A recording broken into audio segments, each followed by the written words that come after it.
굿모닝 마켓입니다. 긴 상승 랠리 이어가던 뉴욕 증시 간밤에는 숨을 고르는 모습입니다. 랠리에 대한 피로감이 누적됐다는 평인데 과연 더 큰 도약을 위한 휴식 시간이 맞을지 궁금해집니다. 간밤 말씀해주신 대로 3대 지수는 모두 소폭 하락으로 마감이 됐습니다. 다우지수는 0.15%, S&P 500은 0.20% 하락했고 기술주 중심의 나스닥 지수가 0.33% 하락하면서 마감이 됐습니다.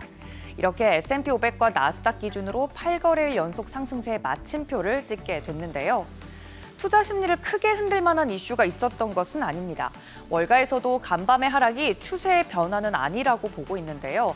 월 초 대규모 매도 이후에 투자자들은 시장을 재평가했고 기업과 경제의 펀더멘탈에 맞는 상황으로 되돌아왔다고 평가하고 있습니다. 종목들도 그동안 상승에 따른 차익 실현 매물이 나온 모습인데 시총 상위주들 위주로 흐름을 살펴보면 애플은 0.27%, 마이크로소프트도 0.78% 상승해줬고요. 엔비디아가 6거래일 연속 상승세 마무리 지으면서 다시 시총 3위로 내려왔습니다. 최근 상승에 따른 매물과 또 AMD와의 경쟁 심화 이슈를 소화하면서 하락한 것으로 보이고요. 시장을 앞에서 끌어줬던 반도체주들 전체적으로 쉬어가는 모습 보였습니다. 이어서 알파벳도 0.33%, 아마존도 0.37% 상승 마감했습니다. 이어서 6위부터 10위도 살펴보시면 메타는 0.48% 하락해줬고요. 일라이릴리는 자사의 체중 감량 약물이 당뇨병 발병 확률을 90% 이상 감소시키는 결과가 나왔다는 소식에 개별 이슈로 3%대 강세 보였습니다. 테슬라는 중국 전기차 업종의 실적 발표 여파로 0.73% 정도 하락 마감했습니다. 엔비디아와 반도체주들 제외하고 대형 기술주들 대체로 견고하게 시장을 떠받쳐준 하루입니다. 이외의 특징주들도 살펴보면 더 자세한 이야기는 다음 코너에서 다뤄주시겠지만 보잉 같은 경우 장거리 여객기 시험 비행이 부품 결함으로 중단이 됐다는 소식에 4%대 하락으로 마감이 됐고요. 다우지수 하락을 주도했습니다. 이어서 사이버 보안업체 팔로알토가 지난 분기 실적이 시장 전망치 넘으면서 7%대 상승으로 마감이 됐습니다. 또 동영상 스트리밍 기업이죠. 넷플릭스가 오는 12월에 공개되는 오징어 게임 2 등 인기 시리즈에 대한 기대감으로 장중 한때 사상 최고치 찍기도 했습니다. 한편 정치적으로는 민주당 전당대회가 진행 중인데요. 민주당의 해리스 후보의 지지율이 빠르게 오르고 있다는 소식입니다. 시장도 이를 예의주시하고 있는데 상대적으로 트럼프 트레이드가 약화되자 미 국채 가격이 상승하고 트럼프 정책 수혜주인 에너지와 금융주가 부진한 모습 보였습니다.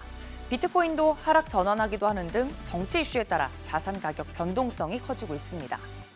채권 시장부터 살펴보면 2년물 4%대 깨고 내려오면서 3.99%대, 10년물은 3.8%대의 하락세 보였습니다.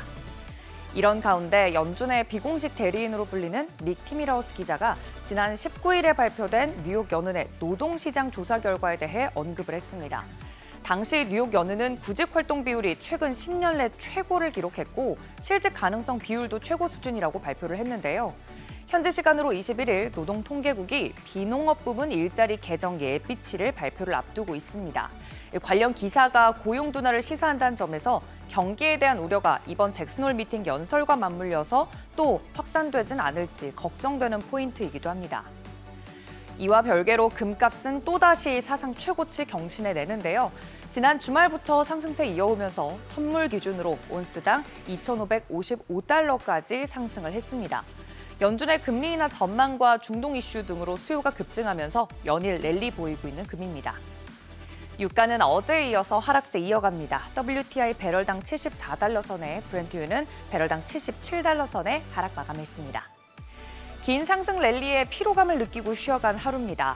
큰 이벤트를 소화하기 전에 쉬어갈 때 내 포트폴리오도 여기에 맞는 준비가 되어 있는지 점검해 보시면 좋겠습니다. 굿모닝 마켓이었습니다.